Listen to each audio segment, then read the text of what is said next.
Imagine doing the most heroic thing you've ever done in your life and saving one of the most important people on planet Earth, and then it ruins your life. We got all that and more this week on American Loser. Fill her up. You're listening to the Gas Digital Network. On the edge they take the throne, built on bones of those unknown. Coming first, never last, still erased from the past. I am an American loser. No one remembers my name. No legacy and no future. One step behind in the game. Folks, you know what time it is. It's American Loser, baby. Okay, we are back here, of course, at our new home at Gas Digital. My name's KP Burke. I am a New Jersey-based comedian, but now I'm in the city all the time, folks. And it is great, because let me tell you, folks, I got a lot of great advice from a lot of great comics. I won't name drop, because I understand that's gauche now, but somebody told me, I said, dude, wait till you get to the city. Your comedy career is going to change. And you guys were right. I never could have gotten this many parking tickets if I had kept my show in New Jersey. So, the show's called American Loser. Each week we're telling you a weird, messed up story from American history, and I'm very excited because there's DILF energy in this room right now. Okay, DILF energy. First and foremost, got truly my co-host of the show. We got him down to just once a month. He's a reservist now. Larry Burke back in the building. How are you, Dad? On weekends only, right? Once a month. Once a month, weekends only. I hear you. That's but you're doing. First of all, we're coming right off vacation down the Jersey Shore. Yeah, we had a good time down there. Absolutely. And then speaking of the Jersey Shore, folks, you know him from The Thing Is. Okay, one of my good buddies in comedy. One of my favorite people, actually. I mean this, Figs. I love you to death. I love you, man. The great Mike Figs is with us here today, folks. Happy to be here. We got to go back to Atlanta. We got Atlantic City, man. I am actively working on something with Shannon to get all of us down to at least Point Pleasant, which is about a 45-minute ride away. Halfway there. Yeah, it's about planning the debauchery all in central, because we got a busy life, a busy life. I just got very Polish there. I don't know why. I've been watching season 2 of The Wire. I'm just talking like all the human traffickers now. I don't know what it is.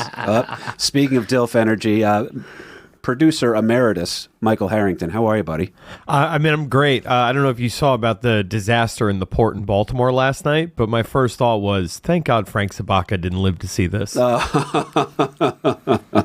I didn't know anything about that one. And by the way, let's be careful, too. We don't want to insult the great Polish people. As you guys know, from Poland, here on an exchange program, is our boy, the Dominator, running the ones and twos for us. Dankeschön. Whatever you guys like to say. Mila Yumka, whatever you like to say. I like Dankeschön. Dankeschön it is, folks. No, Dominator's in the booth. Harrington's in the booth. Mike Figs is here. Larry Burke is here. And, of course, we got to give you guys a hell of a story. So, first and foremost, we're going to do a quick recap. This is the final installation. It wound up being a trilogy, Figs. Okay. Here's what happens. Mike Harrington sends me a text message at like 2 o'clock in the morning. He's high on peyote. All the time. His child is somewhere running the streets of Long Island City. Yes. His wife is finger painting in the living room. That's right. Just that child is a very lucky child. All right, Yeah. But also would be a prime victim of the Foot Clan from Ninja Turtles. Okay, that's 100%. Just her there crawling by herself. Donatello got to save her. 100%. That's so. But this is where Harrington's a genius. This is where, and if anybody ever wanted to know how he got on Gas Digital, it's because of him. Okay, it's because trust me, I was always fun. Like as a guest over here, you and me had a great time always on rap. I always enjoyed getting a chance to mix it up with you. I miss rap. It's Zach's doing his thing now too, though. Man. Sure, it's just sure. the ship. We all carry a tune in our heart for it, though. But I thought you were going to play a tune. No, I wish I thought you had a sound drop. There you go. I learned not carry to. The ship of the old. I can't sing in public anymore, and it's because of the man to my left right now. I grew up with a complex because he's got a set of pipes on him. Really? Yeah. Like Singing been Journey at the bar, like karaoke, little fucking. There you go. Mostly Irish. Yeah, more Irish rebel songs than anything else. Hell yeah. But Amazing. It was very weird to grow up in Passaic County, New Jersey, and just be like, I really hate the black and tans, and I just want to go, just want to start dropping Protestants or something. You know, I was sitting there. My dad gave me a compliment. Brits out. I hate the black and tans. That's great. Black and tan also happens to be Mike Figs' genetic makeup. Hold on. Are you ready for the next song we're gonna play? We hate the black and tans. That's right. Come at you, black and tans. I'll tell you what. Fight me like a man. The weird. Put down your razor blades and your switcheroos. Put up your dukes. This song's called "Put Up Your Dukes." Put up your dukes. I'm scared, Harrington. Who'd we lose as a sponsor? I just want them to show us how they won their medals down in Flanders.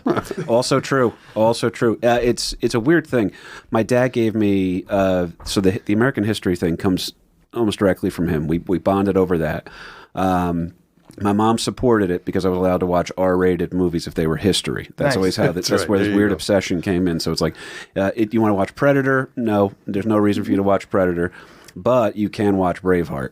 Oh, what a classic. And then I was There you done go. for. Oh, There you so go. good. So I was pretty happy about that one. But this guy gave me so much info because the Irish, their music, if it sounds really sad, it's even sadder when you find out the lyrics. Oh, if it geez. sounds happy, it's really sad when you find out the lyrics. Right. Irish people, they repress a lot in there, man. That's it. That's it. So what gave me street cred with legit Irish people, because I'm Irish, but I'm from Passaic County, New Jersey. I got no street cred on that. But when I start talking to Irish comics we know, whether it be Column or anybody else, whose name I can't mention, I get street cred with them because of the stuff that I know from growing up with him, where I'm like, I'm a little bit more. It's not just putting on a plastic green derby and drinking there you go. a Coors Light. More on that later. Well, also, your Irish impression is insane. You killed it on Story Wars, and when I was, I don't know you as like doing impressions. When you did that Irish impression, I said, "Oh shit!" It was so good. Because I didn't understand a word you said, that's how I said that. He nailed it. Well, the worst thing. Thank you, by the way. The trick with that is when I learned it in a hurry. Because when you're around truly Irish people from the great island of Ireland, Hurry. of which You I've got to never, roll your R's. you say it. Go ahead and say it. Yeah, you got to roll your R's. Roll your R's, Stretch your yeah. A's. I always go to Scottish by accident. I go a little too deep. That's And then yes, I'm doing a like little further Scottish- north, right? A little further. Yeah, and if I try Irish, I just sound like I'm in a Hobbit in the Shire. Like it's not. It's like a stereotypical like bad Irish accent. But I was like yours. I was like, oh my god! Like I grew up near McLean Avenue in the Bronx. There's a lot of Irish people. Yeah, there is. And you would see, you would just like, you would cross over and then you would just start hearing that accent. I was like, oh, fuck, he nailed it. Like, that's it. You're on your turf now. Yeah, well, Black 47, they rocking in the Bronx. That was their whole, the Bainbridge Avenue, all that other stuff, man. They were all about it. But what I liked about it is you could get, like as I got older, you'd read the stories and you'd find the weird liner notes about the history and stuff like that. So history is a very big part of the whole Irish culture. And it's a weird one, too, because doing that accent, that got me in a little bit of trouble every now and then. In a good way. Oh, okay. I thought you were saying In a from good the way. show. You mean No, that one was Oh, fun. because then they'll probably fuck with you. Like, you're trying to test us? Like, Well, you have once you can figure out an Irish accent, you're very good at voices. I figured out a couple finer points of it because I was around some Irish people that were drinking that were on coke. And that is a terrible circumstance Yeah, because that's a couple steps beyond Guinness. here's people good line, Dad. There's people that have genetically, let's say that this Irish people are genetically predispositioned to drink like fish and talk very fast, right? And now you've given them a substance that will also make you drink like a fish and speak very. Yeah. And it was another. I mean, I wasn't putting. There are two people I met whose names I still can't, like Dadra. Like my name's Dadra. I was like, your name is Right. Danger. I say dagger. And looking at the spelling is not going to help at all. Not at all. Because No, Start no. getting Gaelic letters in there. You're there's like, three "Oh, letters in man." my name that you're not supposed to pronounce. They're all silent, right? I mean, that's so many of the Irish Gaelic names. Yeah, are. we shit on the Italians a lot, but man, once you look at Gaelic, they love their vowels too. You can't just. It's not just vowels are not exclusive. Here's a weird one. So you came in blind on this. You're doing me a favor being here, brother. I love hanging You're doing anyway. me a favor. Are you kidding me? Shut up, dummy. I love you. So my quick recap, it's a very, very quick recap. It's for the listeners. This is technically part 3 of a topic because Harrington sends me this topic and we dive in and I'm reading about it. And this one specific thing, which is the subject of today's episode, guy's name is Oliver Sipple. All right. We have his name out there right in the open. But his story is like, it's the most fascinating part of one of the most fascinating stretches in American history I've ever heard. It's 1975. Right? We'll hit him with the zeitgeist now if you want to do it, Dom. Zeitgeist.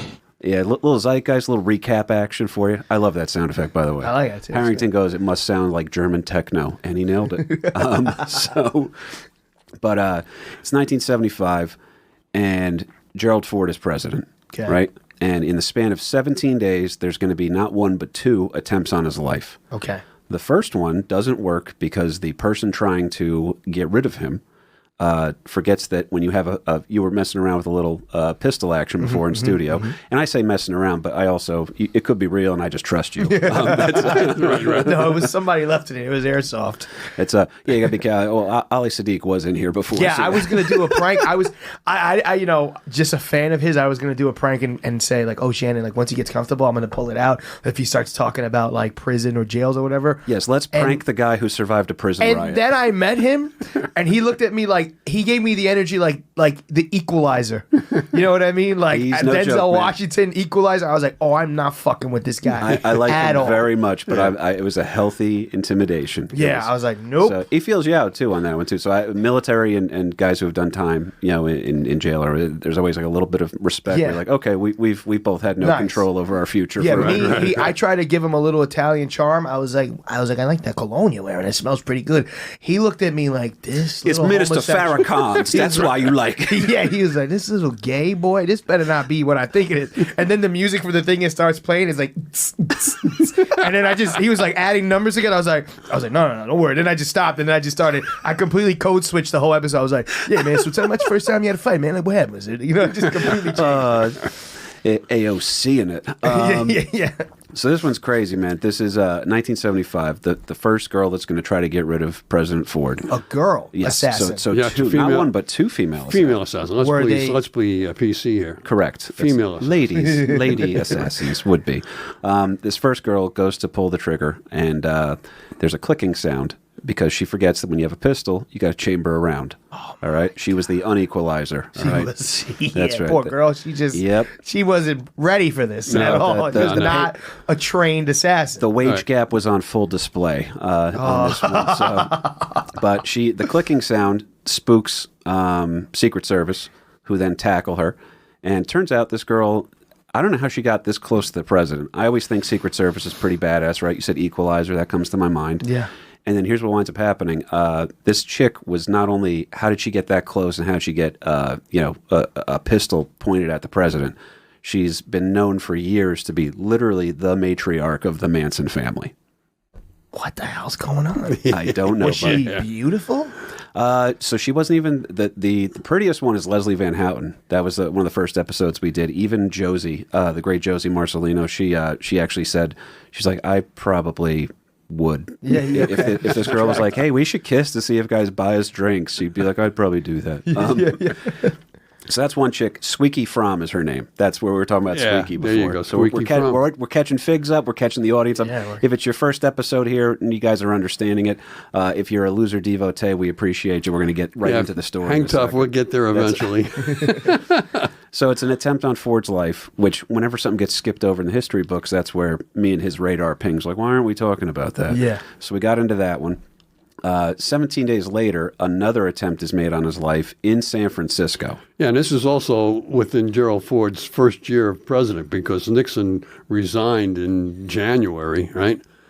Yes. Under not really applaudable circumstances. We'll do right? foreshadowing other than honorable. Yeah. And now we're up to like September of 75. So just, again, zeitgeist, but the time. He's going to hit it. Oh yes, welcome to the club.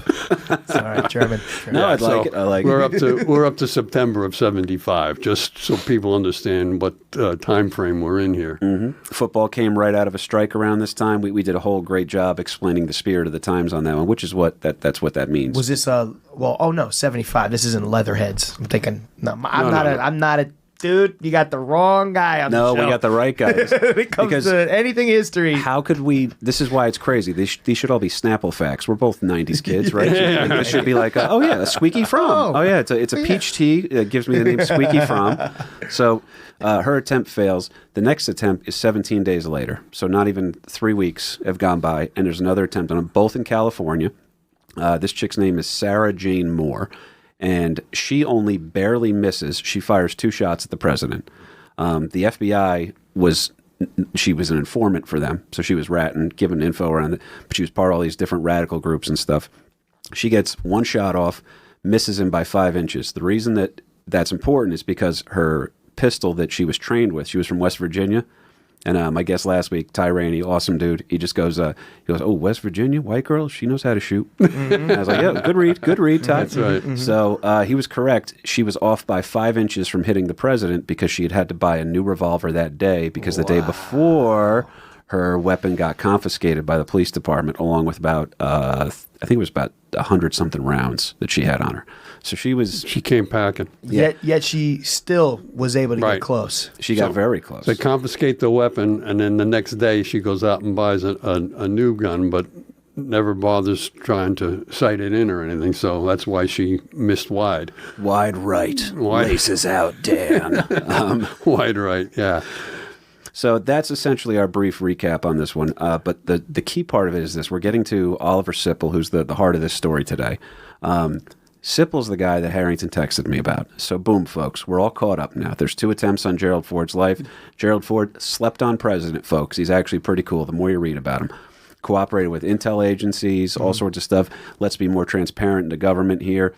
Back then, he was exposing what is now referred to as the deep state, right? So, but deep state's a bad word because it has an emotional connection to it. People are like, oh, that means you're part of that group. No, they're just saying, hey, the CIA is a little spooky. Yeah, a little spooky. There's some skeletons in those closets, okay? And the bottom line was this. Those 2 attempts on his life, the second one fails because this guy, Oliver Sipple, as our girl, Sarah Jane Moore, is about to, she goes, oh, I was wide right on that. Let me try to get this back again here, and we'll go from here. Oliver Sipple just acts on a moment's notice, knocks her arm down. Wow. Shot goes off, hits a taxi cab driver, right? Yeah. Guy lives. Right. Gerald Ford's, it had been announced that he was going to be in the area in San Francisco, and there was a crowd of maybe 3,000 people there to see the president. I mean, the president comes to town, you're going to go check it out, right? So this is where Sarah Jane Moore comes into play. She comes packing though, and this other guy, Oliver Bill Sipple, is just there as another one of the people in the crowd of 3,000 to see the president. Not a Secret Service guy, not anything, just a civilian. Yep, this is so that's our boy Oliver, a.k.a. Billy Sipple. He, in a moment's notice, dives, hits this chick's arm, and her second shot misses. Like I said, it hits a taxi cab driver, who lives, by the way. Everybody's cool. We don't have to say unalived yet. We're good. So literally this action is considered what saves Gerald Ford's life. Wow. Yeah. So they get him out of there. Ford's on Air Force One within an hour later, I think, and he's back trying to watch Monday Night Football that night. Probably pissed. That's it. Like, damn, it's been only 17 days. It's so Dude, bad. I've only been here for less than a year, and already twice they tried to off me here. Dude, so he had a target on his back because he was exposing things. You think this is kind of like a JFK kind of thing where it was like your own people are trying to clip you? I'll put it, so this is perfect example. I always try to compare comedy. You ever get a headlining gig and you're like, no. Figs, knock it off, sir. This man, pay attention, folks. He's one to watch. I mean that. But you ever get offered a gig and you're like, why does no one else want this Of gig? course. How did I win? Like, what am I doing? Right. That was Gerald Ford. Why am I on the boardwalk right now? Dude, you took some. Why am I performing near the Ripley's Believe It or Not on the boardwalk? Harrington, in reality, Figs took more bullets than Ford. Dude. So it's chaos. Yeah. He because of the two attempts on his life, the rest of his presidency. First of all, credit Gerald Ford. He goes out there all the time, still meets the people. Mm-hmm. It was not. You didn't want to be president back then. That's why he was actually never elected president. So he becomes vice president because Spiro Agnew resigns in disgrace. Wow. Then Nixon resigns in disgrace, and they're like, "Hey, you're president now." Right, right. Fuck. He's one of our. He's only, up because the two guys ahead of you were out. I mean, This is third string under right now. scandalous. Yeah. Under He's the Tommy scandalous DeVito of circumstances too, presidents. right? Yeah, poor guy. Well, his life is saved for, and because of the two attempts, he does all of his future public appearances, if you will. He wears a trench coat, and it's like it's an Inspector Gadget type. Yeah, probably trench bulletproof coat. under there. It and is. You everything nailed like it. that. Poor You guy. nailed it. Yeah. Yep. Yeah. So that is actually on display, along with I think maybe possibly both, but definitely one of the firearms that was attempted to use to end his life. You said she had a revolver? So the second chick had a revolver, and then Squeaky, our girl Squeaky, had a pistol because she didn't know you had to chamber a round on that one. Didn't come up. You do enough acid, you're going to forget some stuff, right? yeah, they're hanging out with the Mansons. Oh, this reminds me, Harrington, your kid's in the car. Put the phone down, Harrington. No, I'm teasing about all that stuff. But there's our recap. Oliver Sipple acts on a moment's notice, does something crazy heroic. This is what you make movies about, Yeah, right? and course. this guy, I think he's acting under instinct because he's also a former Marine. That's what it who is. served in Vietnam, and he's a real deal. I guess he hears the gunshot and reacts, and not finds out where it's coming from and reacts to it. So Now, I'm a Navy veteran, and everybody thinks that my father's a Marine. People confuse him for Dale Dye, which I would ask if Harrington could bring up a picture of Dale Dye, U.S. Marine Corps. Whenever you get a chance to bring it up, I'll show you guys why. I thought he was the guy that landed the plane. That's Sully. there you go. Oh, shit. Miracle on the Hudson, that's me. I'll never forget. It was one of my first times. It was a theater show with Nick DiPaolo, and my dad just comes backstage real quick and meets him, and Nick's so happy, and I was like, man, I don't really talk around Nick. And by the way, there's Dale Dye from the U.S. Marine. I mean, come on. Look at you, That LP. is just look at that. Yep. Just the original G.I. Joe, baby. But I remember Nick DiPaolo was so excited to meet my dad, and he's talking. He's like, "Oh, it's great. Thank you for coming out to the show." I was like, "I've never seen him. He's always cool to me. He's always been wonderful. I consider him a friend, but I would never talk to him like that before a show." And it's because I think DiPaolo thought my dad was this dude. And he was like, "Wow, an American hero." And my crowd was like, "Yep, Nick loves shop teachers, apparently." There you go. So, Yeah. in order to dive into the weeds here, you just mentioned the one thing about Oliver Sipple here, but just the quick background on him is he is born in Detroit, Michigan in 1941. Oliver, or Billy, as his friends will call him, more on that in a second. He does serve in the United States Marine Corps, sees combat in Vietnam, earns the rank of private first class, and Sipple is actually wounded from shrapnel badly enough that in 1968 he gets discharged from the Marine Corps after a very long stay in the Philadelphia VA hospital. He will leave the Corps in 1970. So he's on his second tour of duty. I believe, I think if you did one tour, explain this one to me. I'll tell you what, LP, I have a chance to ask you this one. Okay. You're of age, you're of military age to be forced to go into what, as of right now, as of 2025, the last draft that the United States has had. So what's the deal on that? What's the vibe as you're a college-age kid looking at Vietnam, watching it on the news at night? Be cool, stay in school for sure. Because you got deferments for because that, you got deferment, student deferment. Yeah, actually, at that time, at 75, things were winding down at that point because in 75 was also the fall of Saigon, so we're finally out of Vietnam. Right. But keep in mind, he got discharged in 1970. That's why I want to throw to you. Well, Sipple, I think, went in 68. 68 is when he joined, and then the shrapnel injury was about 2 years recovery. The draft was definitely on at that particular point that they would just pick from a hopper 365 dates for the 365 days in the year.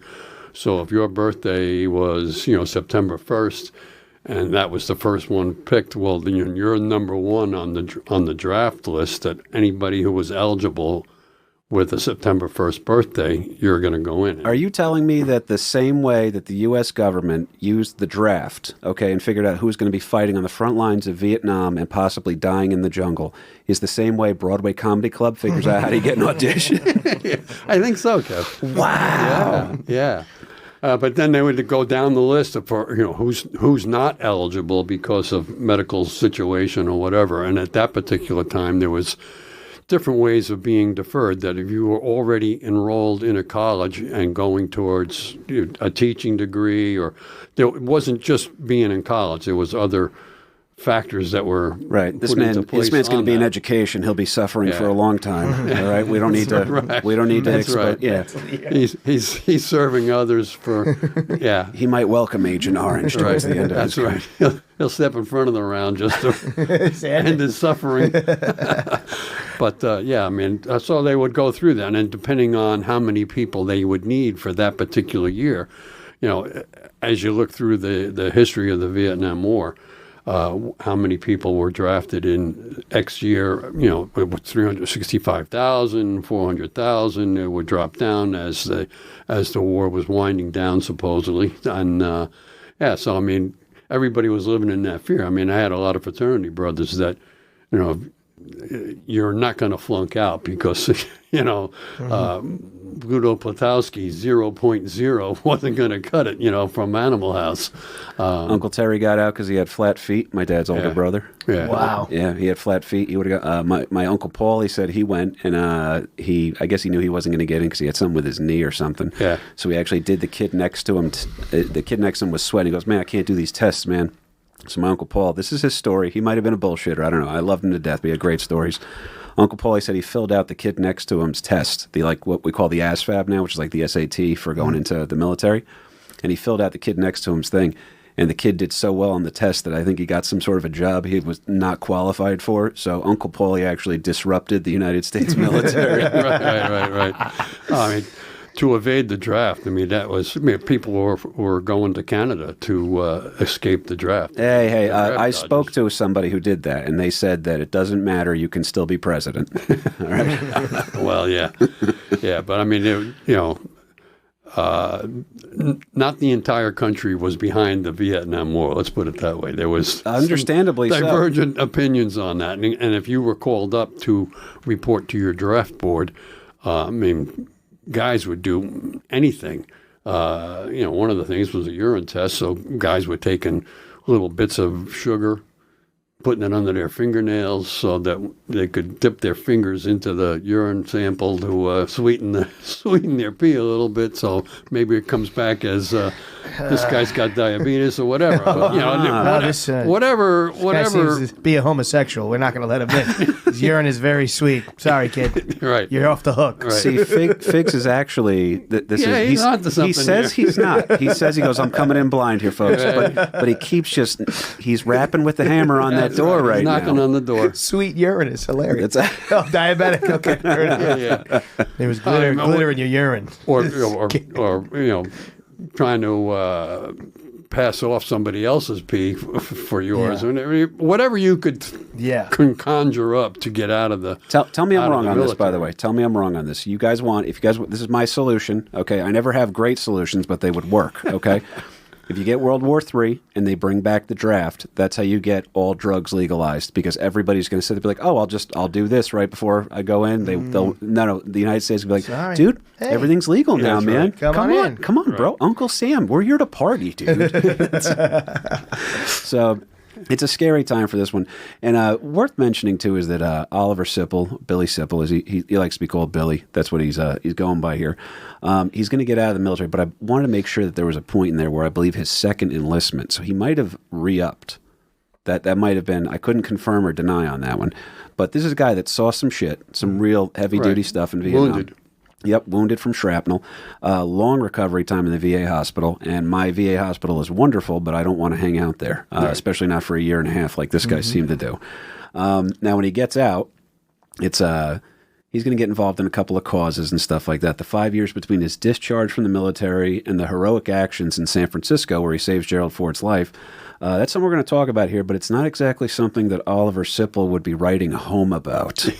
You get where we're going, Figs? Yeah. It's 1975. It's not quite the time to be of a different persuasion. Oh, boy. Okay. You nailed it. All right. Well, here Right. we go. That's why they called him Billy.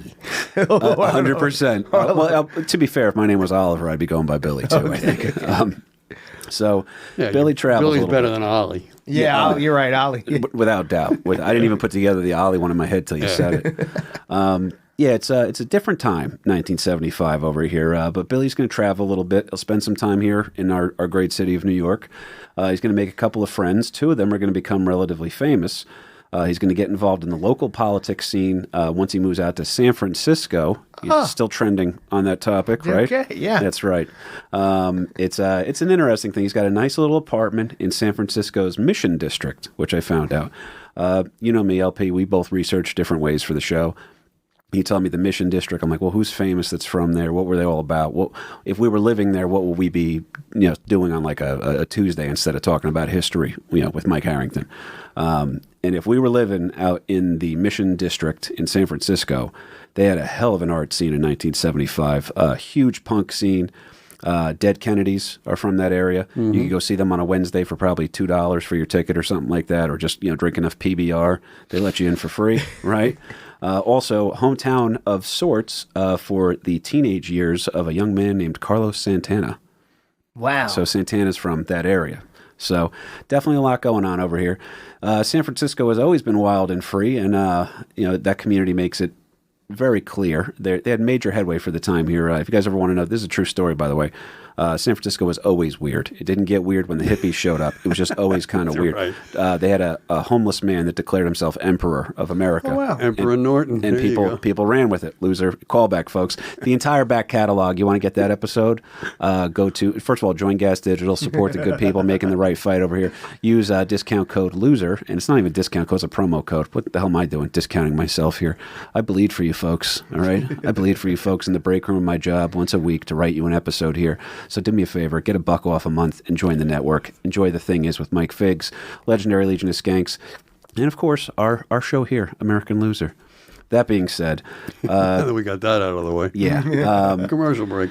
Billy Sipple is going to become, he's getting involved in politics in San Francisco, and San Francisco politics in 1975 there's a lot going on. Can I pause you for Please. 1 second? Hit me, This is after he saves the president? Before. Oh, this is before he This saves was the leading president. up to Okay. this So- heroic act. Okay, because I was going to ask, did he 75. get some sort of I'll throw you this recognition? one. I'll throw you this one. This is what I was thinking, and we're similar guys in this one. So let's say you do the most heroic thing you've ever done in your life, right? You risk life and limb to save somebody. And what happens, though, is that your entire internet history gets leaked in the process. And they sit there. Well, I'm one of those kids that when Facebook came out, I just write a slur and press send and just be like, let's see how many likes I get if I write this word. Or you know what I mean? It's like, oh, that's, you can't, we were 15-year-old, 14-year-old kids. This was all, yes. this was all pre-internet, though, so Yeah. it was a little easier to keep secrets at that particular On that note, because Yeah, I exactly. love the because the show's supposed to be a bar hangout. That's the vibe. So this is another ridiculous thing I'm about to say here. But football season's coming back, and Josh Allen is poised to potentially become a Super Bowl winner for the Buffalo Bills. Gets close every year. He really does. But It's the Mr. bet. Mahoney's keeps stopping him. I think this is a good year for them to possibly make a move on this one. And I was thinking about it the other day. Everything in the draft is what team is able to draft you, right? Your success is based off the organization. And there was talk that the Cleveland Browns were all in on Josh Allen when he was coming out. There was talk that the New York Jets were very interested in Josh Allen, right? He fell to the Buffalo Bills because when he was maybe 15 or 16 years old, he tweeted a rap lyric that had the N-word in it. And that dropped him in certain... And first of all, you're 15, 16 years old. You shouldn't have social media. It's too much. Like you said, we did a lot of dumb stuff. We didn't know that this was just Yeah, going to become a log for our adolescence. You know what I mean? Like we had no idea. 100%. Yeah. It's the great Norm Macdonald joke, back in the day, it used to be like, oh, would you like to see the only picture of my grandmother we ever had? Or, nowadays it's like, would you like to see 13,000 photos of my grandmother? Yeah. Yep. So it's a trippy thing here, but my point on that whole Josh Allen story is Josh Allen fell in the draft because of doing something stupid on social media and fell into the Buffalo Bills, who were prepared for success. That was a playoff team the year prior, and now they have him, and now they're a powerhouse in the AFC because he had the courage to tweet. Good old P. Diddy lyric. If he didn't do it, he's another casualty in the Cleveland Browns army of shame of the people that just come in there, think they can change something, and then Cleveland's going to Cleveland, all right? No problem with that. Hilarities, come on, get back to me. Return my emails, will you? All right?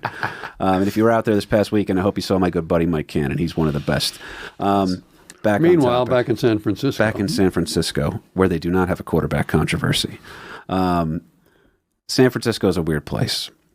So, Oliver Sipple is going to do this heroic thing, like we're given the timestamp on it, like you said, and it exposes something about him that maybe he wasn't ready for, okay?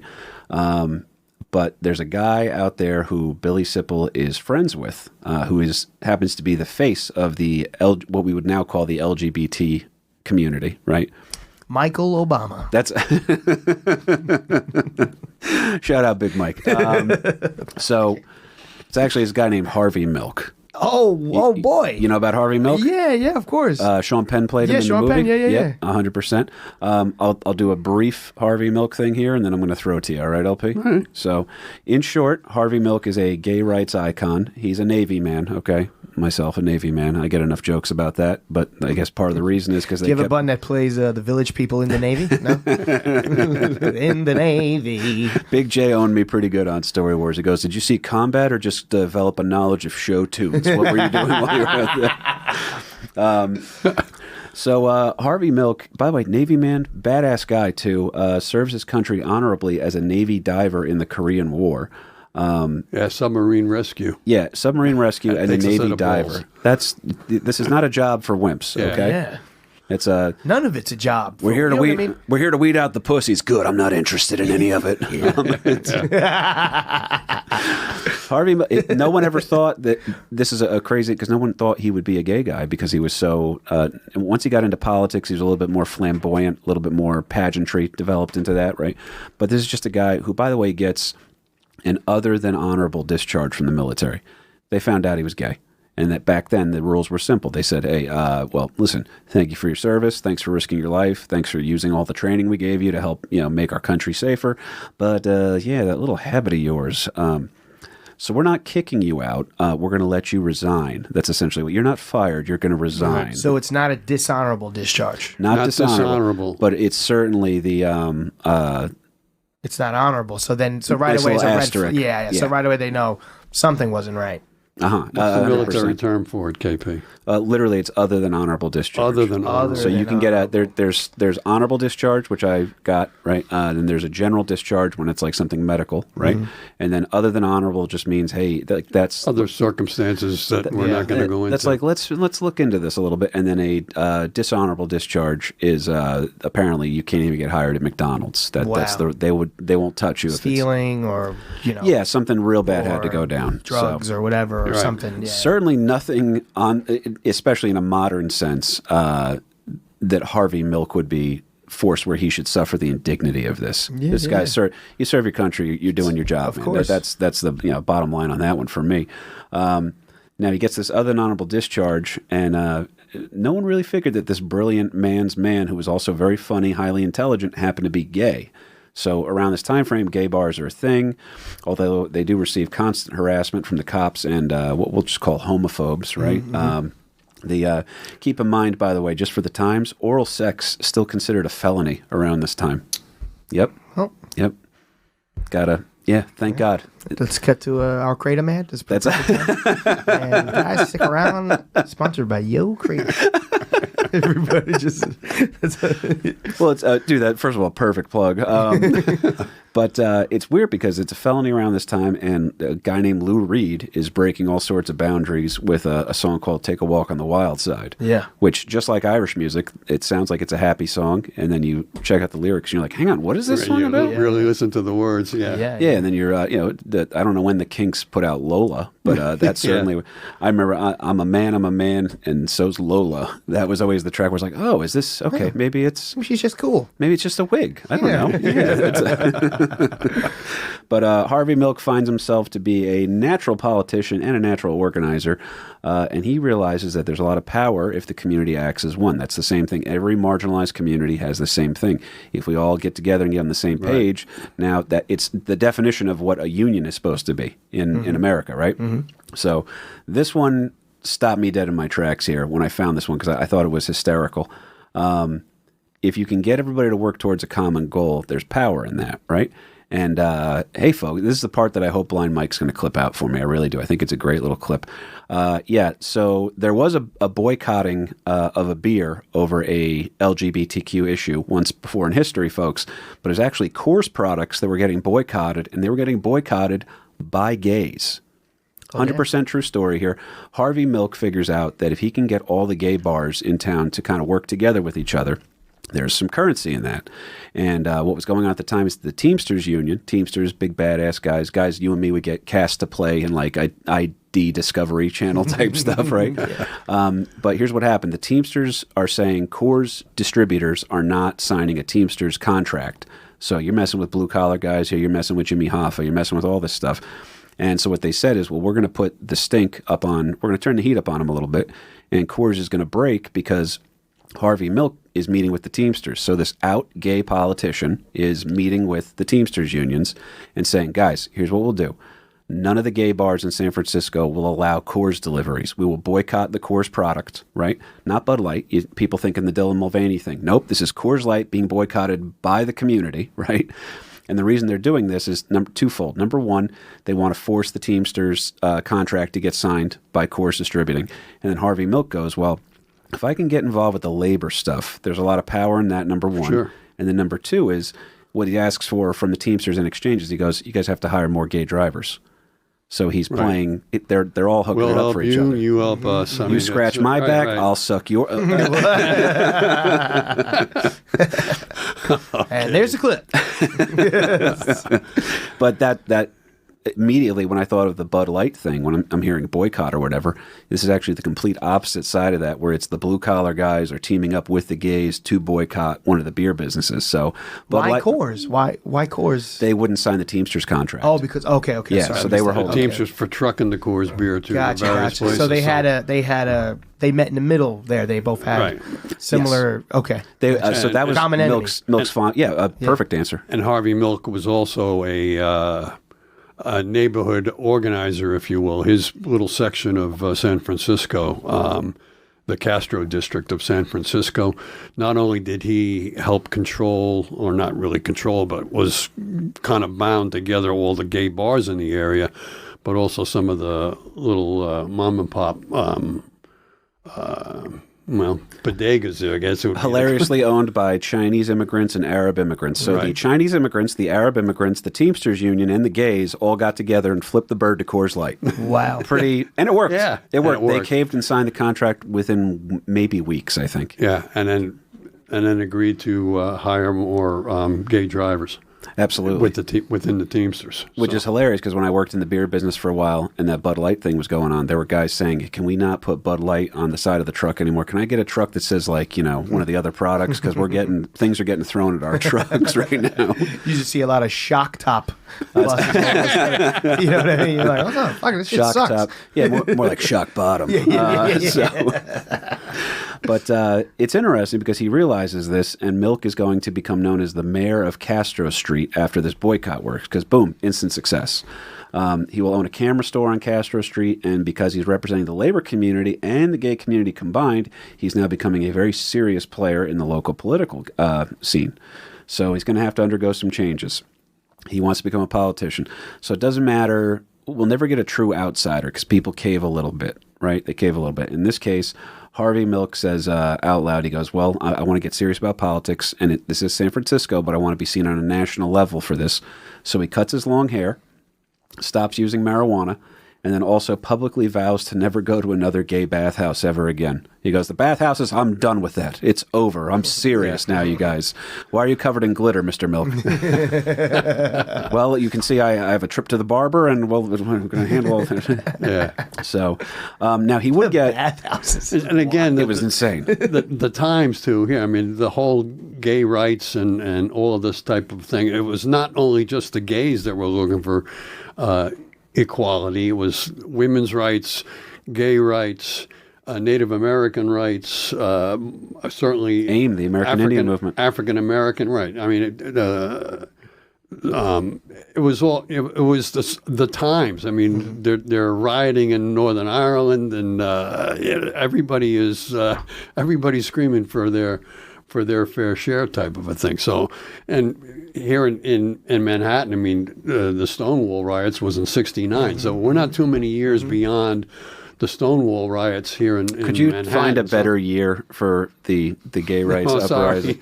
Well, because for Irish Republicans, they would always say like, "Oh, home rule in 1916." That's when, or here in America, it's 1776. And like, Right. when did gay rights start? 69. 69. I'm sorry, I went 7th grade on that, but it just made sense to me.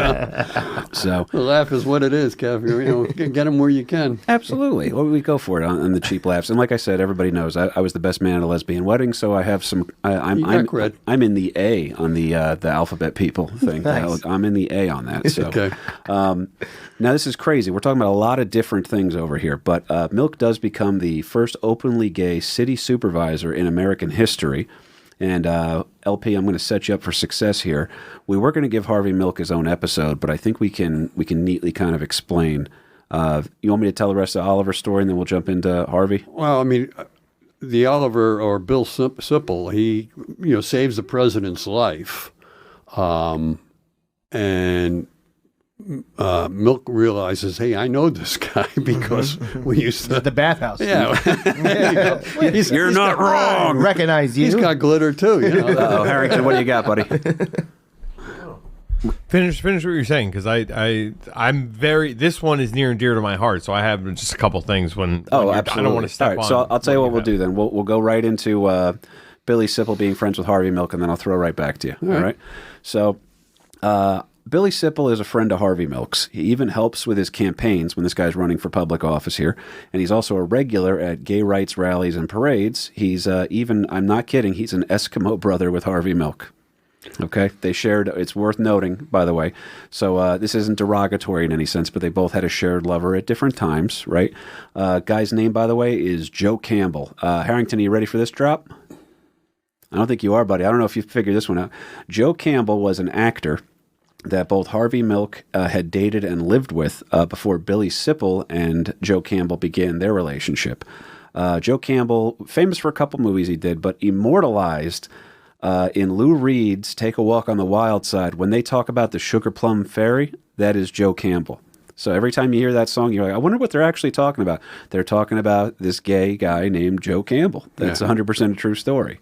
So Anyway, related to Bruce Campbell? that's a well. He had something attached to his wrist, but it wasn't a chainsaw. What do you got? Oh, we got the picture up. Yep, there's Joe Campbell right there. There you go. Yep, handsome guy. You could see it, man. It's he looks like that one kid with Asperger's that used to do Comedy Fight Club all the time. But they all kind of look the same to me too, though. It's no disrespect.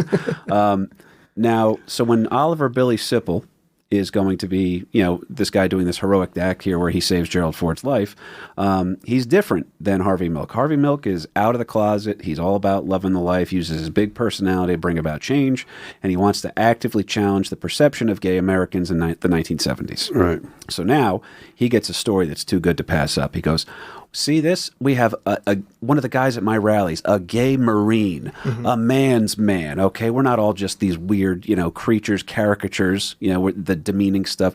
Twink would be used at the time to describe these guys. We're not all like that. This is a man's man, someone who bled for our country, just saved the president's life. Run with that story, all right? Harvey Milk saw the opportunity. He could not resist. A manly man, a combat veteran, just did something of national attention in a very heroic fashion. So Milk is going to make Sipple the poster boy for his new movement of the redefinition of homosexuals in America, right?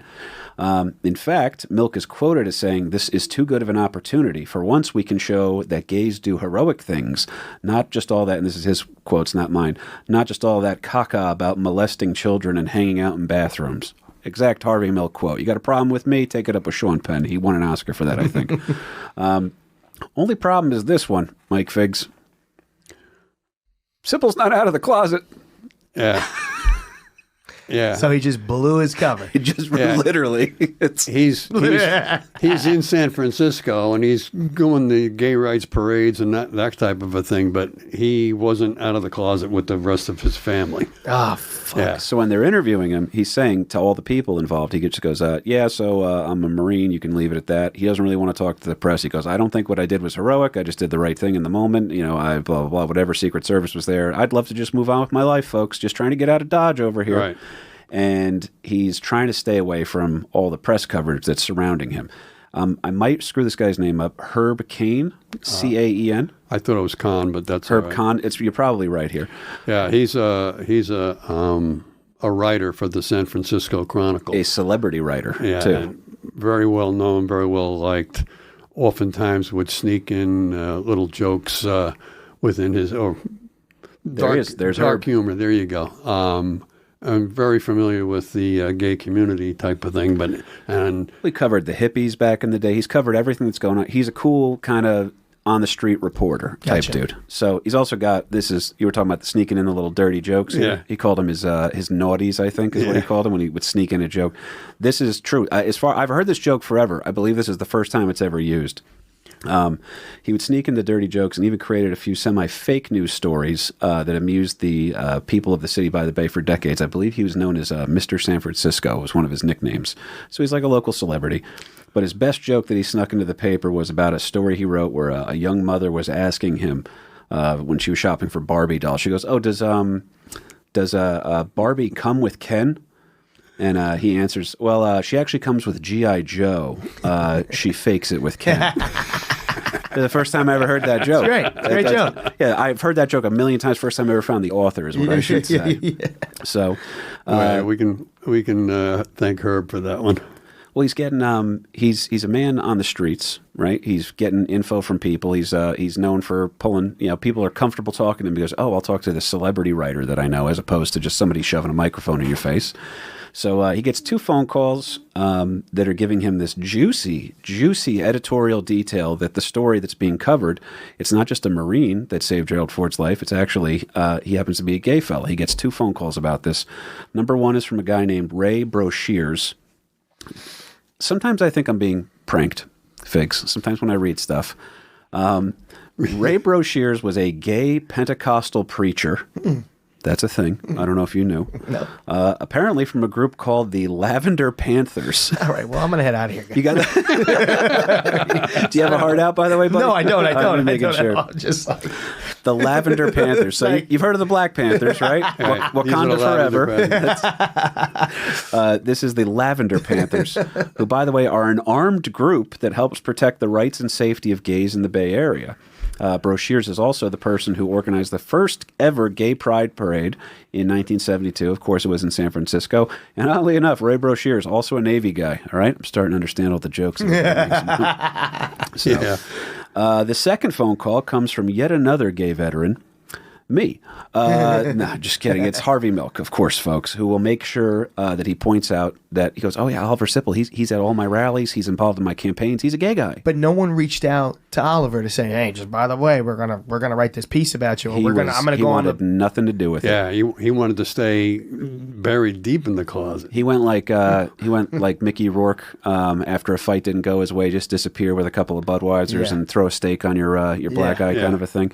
So they wind up just they can't stop themselves here. Milk runs with the story, and it's legal. They could do this. There's nothing against. There's not like defamation or anything. This is more a reason why he's an important character in history. Because you're right. Your mind is going the exact right direction on this one. Yeah, this guy. You sure you didn't read up on this before? No, he's a sneaky genius. So not at all. Milk, he couldn't stop himself on this one. He runs with the story so hard that he'll actually accuse Gerald Ford of not inviting Oliver Sipple to the White House because, once he found out he was gay, President Ford couldn't be seen with a gay. And this is no longer a local story. This is going nationwide, National worldwide, news, right? that this gay Marine, ex-Marine, saved the president's life. And it's all over the news. Meanwhile, Sarah Jane Moore, who tried to actually off the president, said, all they want to talk about is just this gay Marine now. A woman can't get any respect in this town. I tell you, Sipple. Was he denying that he was gay or just no comment? So the timeline is tricky because here's what happens with it. This is a great question. So Ford does in fact give a handwritten note to Oliver Sipple, gets it sent over to him 3 days after the incident. This is exact quote. This is the letter given to Oliver Sipple from Gerald Ford. I want you to know how much I appreciated your selfless actions last Monday.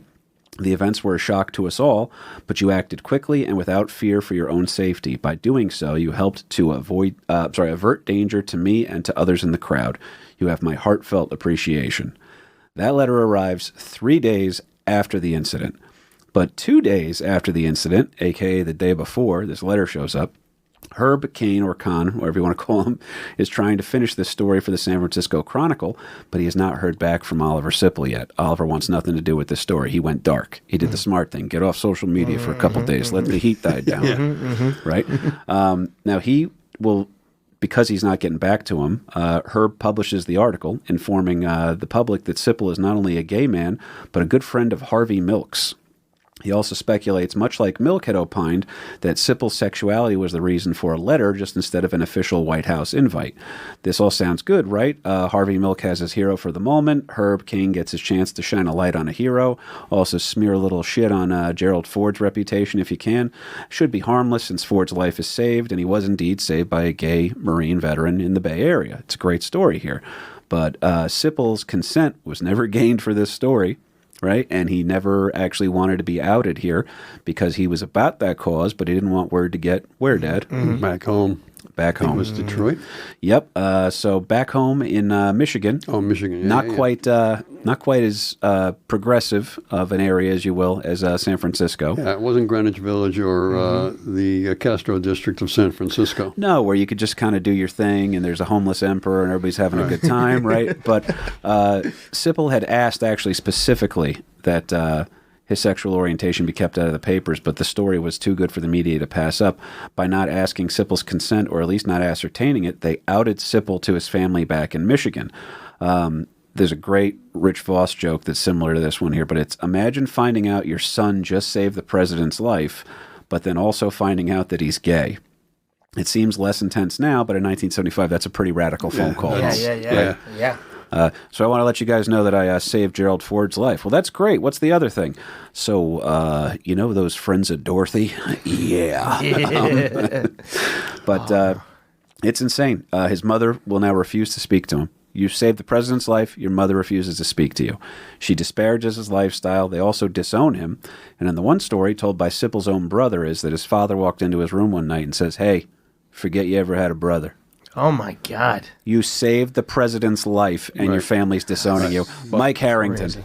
So the story I heard was he went into work at a factory on this was Monday that this event happened. News had already gotten to the factory that he saved the president's life. Everybody was like, "Yo, let's buy him a beer. His kid saved the president. Whatever." Right? He's the man of Just the not factory, Coors, right? That he's working in. I mean, they didn't have those qualms in Detroit. You know, this was a San Francisco boycott. But the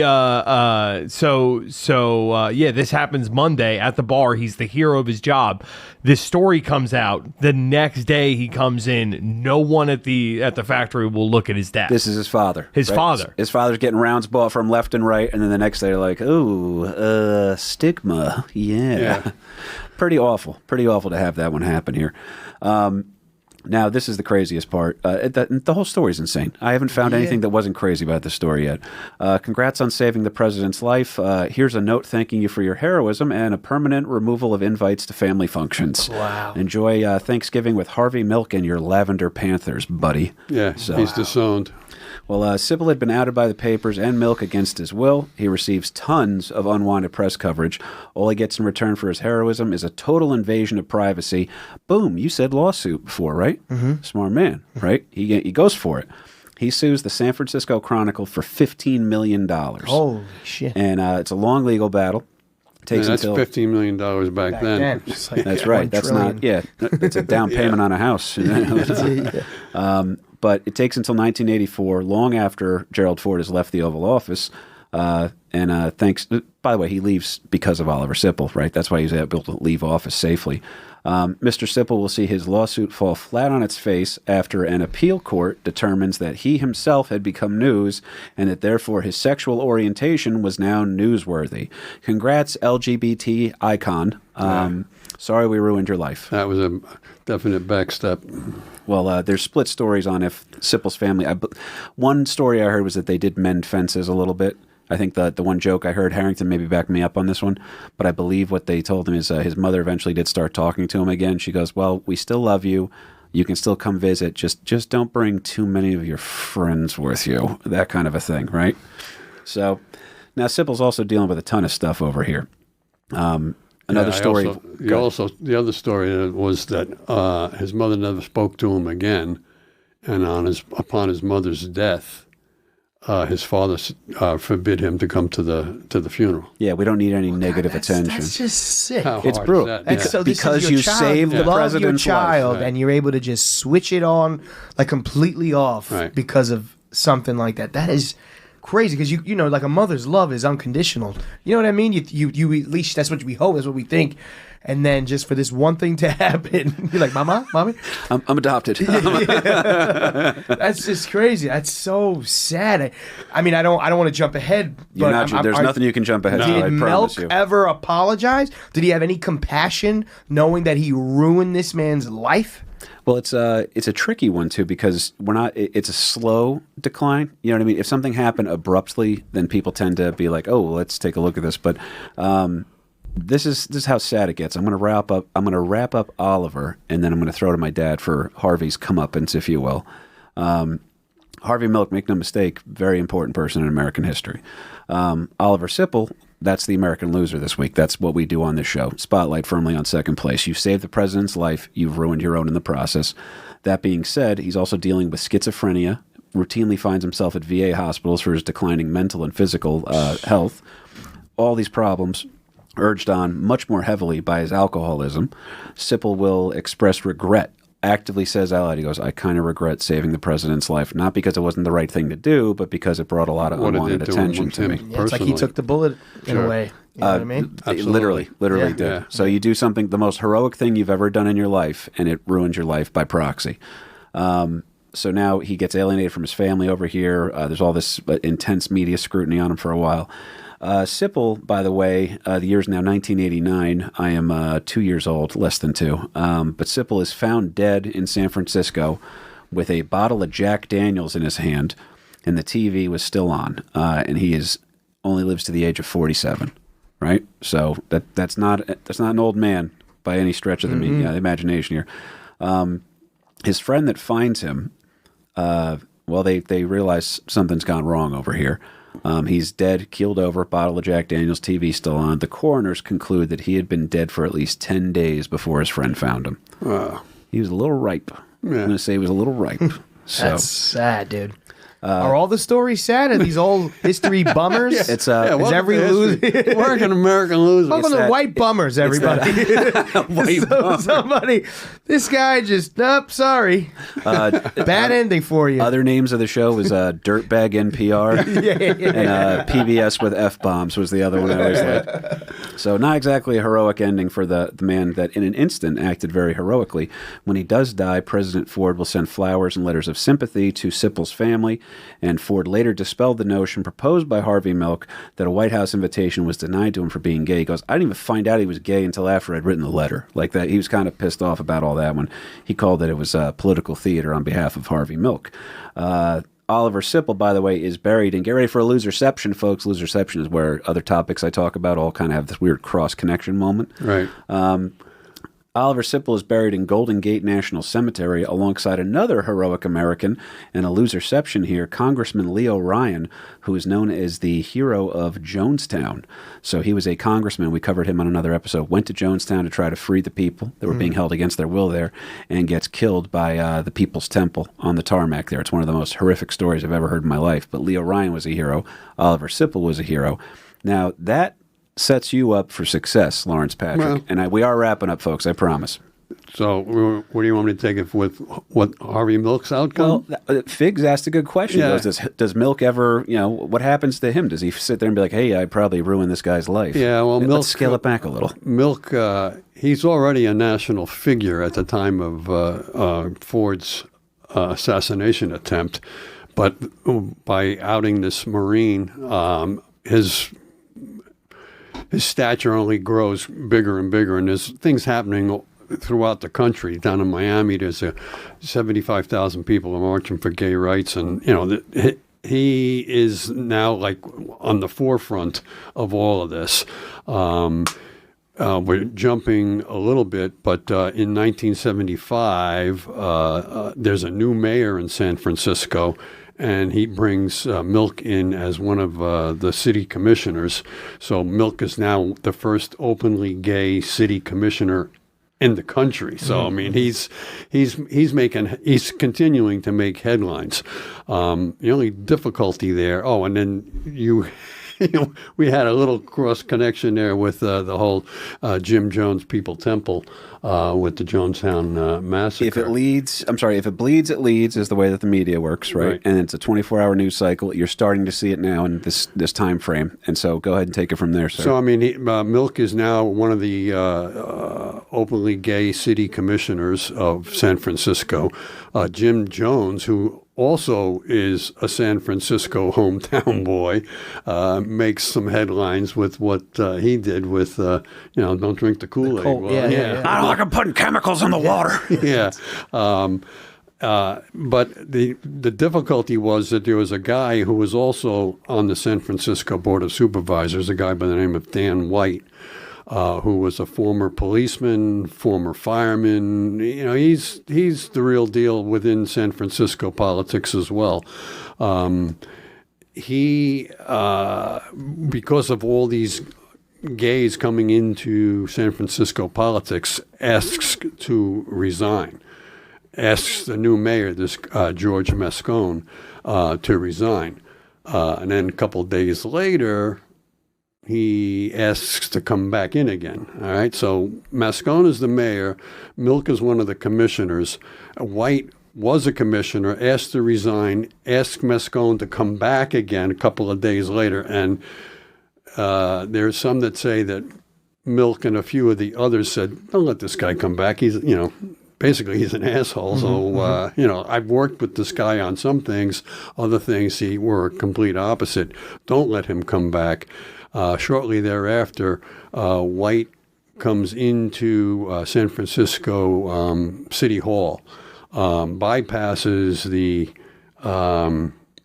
metal detector in the front by climbing in through a basement rear window, and gets into City Hall. The back door didn't work.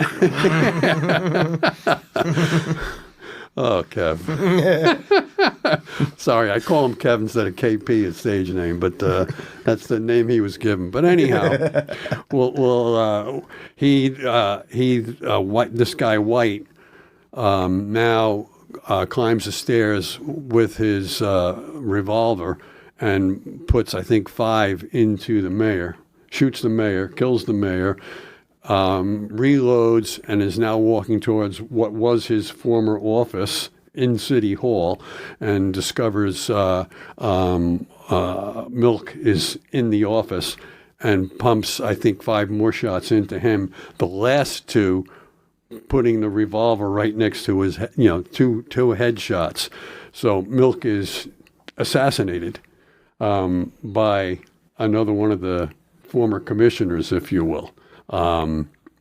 There's a trial, obviously. White then leaves City Hall, walks into his former police precinct to turn himself in.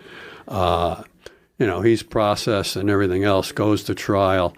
White's lawyer comes up with this defense that it was... He was a Raiders fan. This is how they act.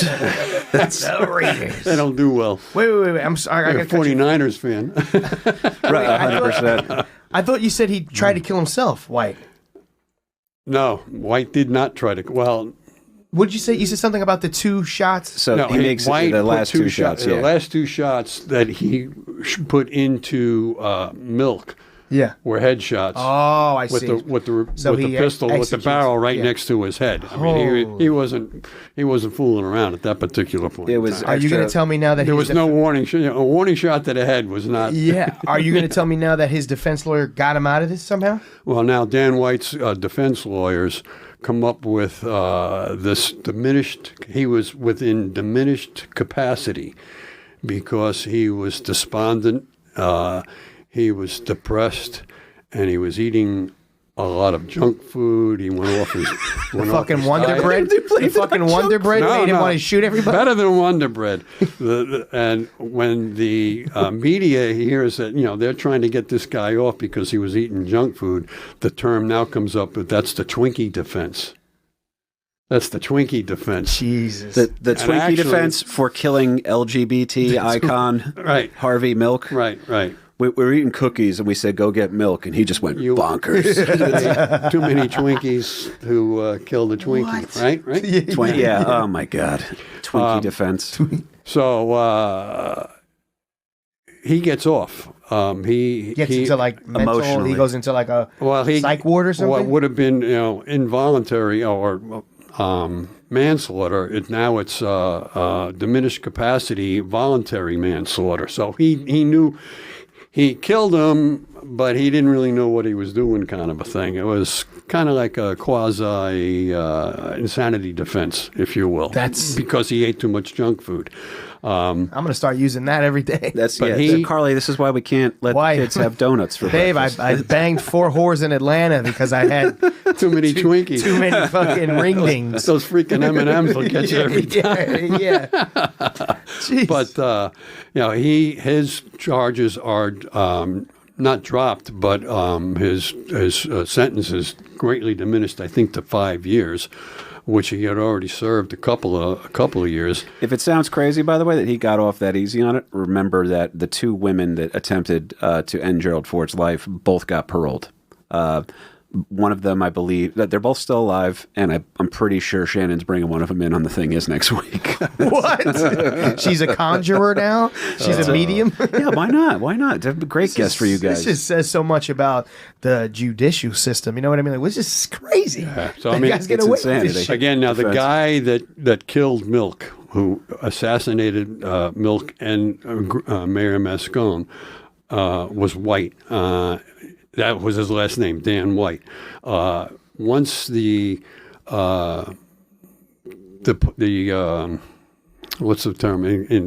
Once they found that he was, this voluntary, diminished capacity, voluntary manslaughter, and his charges were dropped to 7 years.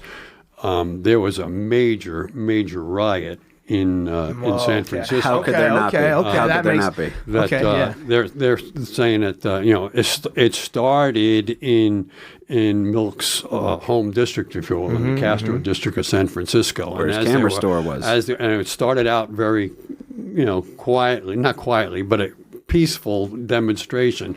But as they're going around the city, more and more people are joining into this. By the time they got to City Hall, there's now a crowd of 5,000 people. I don't blame them. Yeah.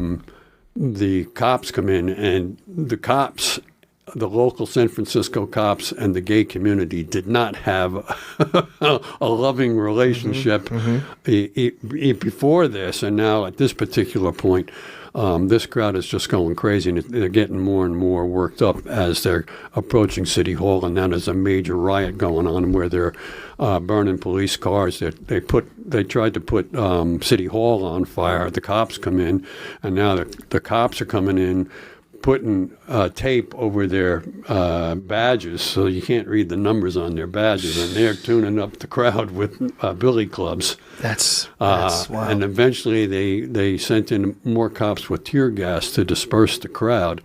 But then a few hours later, rogue cops went off onto their own down to the Castro district and started beating the shit out of anybody that, hey, you look gay, so I'm gonna tune you up with whatever, dragging people out onto the street and everything else. So it was a shit show from the... one poor guy went up, he sniffed one of the cops, he goes, I like that cologne you're wearing. He's got a sock filled with quarters and he just starts fucking beating people. There's your sign, right? It's insanity. You did a great job. Do you have more on that, or did... No, I mean, a lot of the rioters, if you will, that were arrested then started screaming that they wanted they want to go with the Twinkie defense. It worked. I didn't know what I was doing because I just had some Tootsie Rolls and some M&Ms, whatever. See, if it works, that's how you beat the system. You got to play the system against itself, right? So, anything else? I don't want to cut you off. No, I mean, and White he served time. I think he served 5 of 7 years. Got out and then kind of went into not into hiding, but grew a beard, dyed his hair, tried to change. What his wife would drive everywhere.